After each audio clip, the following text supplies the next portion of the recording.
The queen hid a pea under her bed, because she wanted to see if the girl was a princess with delicate skin. The bed was covered with 20 layers of mattresses. If the girl could feel the discomfort, then she was a real princess. And the queen did this because she had a spoiled son. In order to have a grandchild soon, his parents had searched for princesses from all neighboring countries. But the prince couldn't stand any of them. When he met a fat one, he said she was too plump. When he met a thin one, he said she had nothing to offer. The queen wanted her son to lower his expectations, but the prince insisted on finding a real princess. Seeing that her son was so determined, the queen decided to take him on a trip around the world to find a real princess. The king was against it, saying that traveling around the world would cost too much money. The whole country would be in debt and face extinction. The queen immediately countered, "If we don't solve the problem of the prince's marriage, there will be no successor to the throne, and the country will be destroyed even faster." So the matter was settled. In the next 6 months, the queen took the prince on a tour of the world, visiting every country, even the cold and snowy kingdom. But he still hasn't found the one he likes. After that, they went to the dragon palace in the deep sea to look for. Looking at the handsome mermaid in front of them, the prince thought she was too vulgar.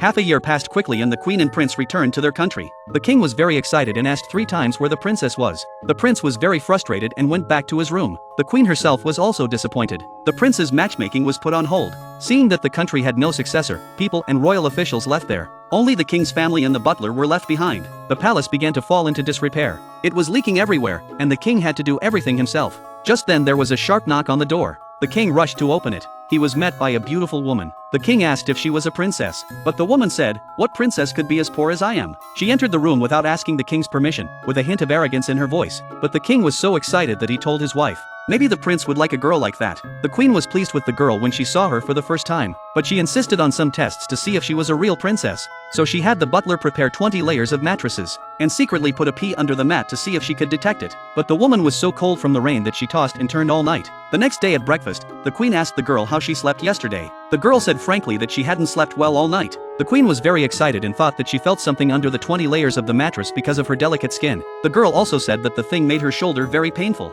The queen told the girl that she had passed the test and arranged her first meeting with the prince. The girl was puzzled. She said she hadn't thought about marrying the prince. She began to lose her temper in front of the queen. The prince was impressed by the girl's personality. He wanted to get in touch with her. When the prince asked the girl if she wanted to marry him, the girl said she hadn't thought about it yet. But when she heard the butler say he had a house full of gold and silver jewelry, the girl immediately said she would marry the prince. The matter finally came to an end. The prince and the girl were married, and the country returned to its former glory.